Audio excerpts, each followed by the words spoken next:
How was painting with JA? Um, I don't know how to explain it. There's really no way to explain it. That man is in the league all by himself. You know what I'm saying? I've said it before. I'll say it again. The way I paint is because I learned from him, even at a later age. You know, and yo, we all learn and get things from other people. There are some people that are prodigies. I'll say JA is a prodigy, but even him, I'm sure he has somebody that he's learned something from, right? But my whole mentality, my whole approach on every part of graffiti comes from spending time with him and painting with him.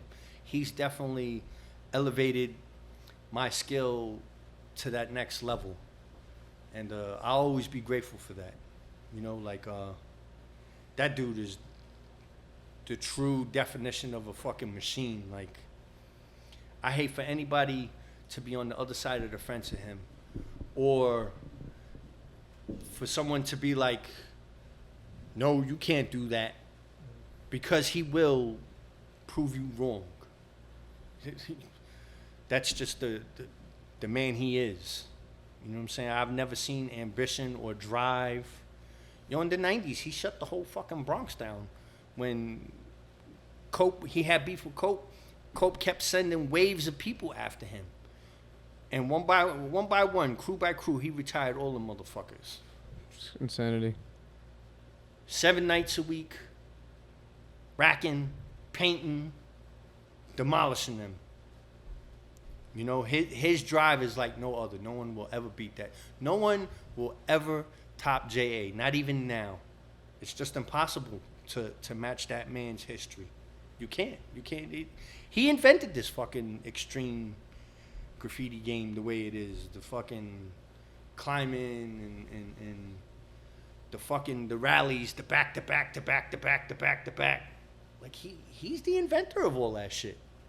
Him and JD, they're the ones that he invented the triple outline or the force field or whatever you guys call it these days. I remember riding the D train when it was the D train on the Q line, going out to Brighton Beach, and fucking JA and JD had the whole shit sewn up with back-to-backs all the way out, the whole train line, with the fucking triple force fields. You know? So You were saying how even if you didn't have a job, you had all the money in the world, all the time in the world, you wouldn't be able to match what he did. you just can't.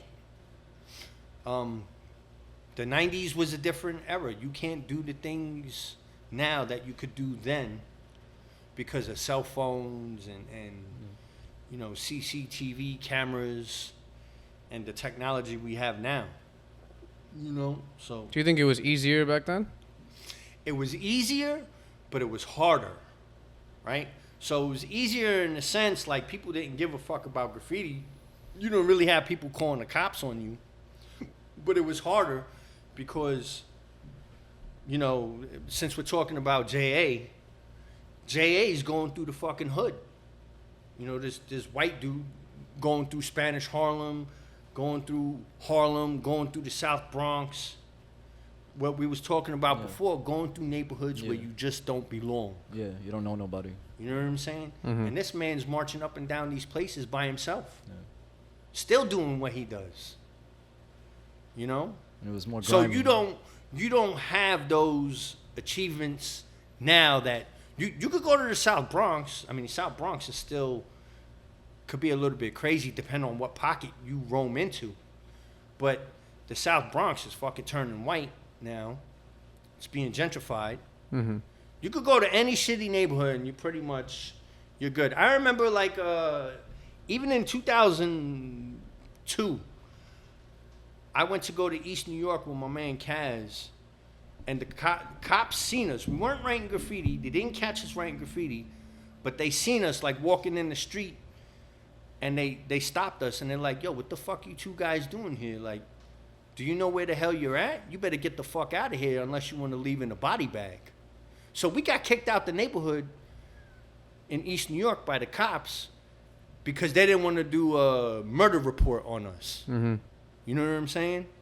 You don't have those hurdles or those accomplishments to unlock, so to speak, in graffiti. So now. back then it was more like you're putting yourself in literal physical danger. Oh, you definitely was putting yourself. That's in why they'd all physical say it's a danger. full contact sport. Yeah. You know. So.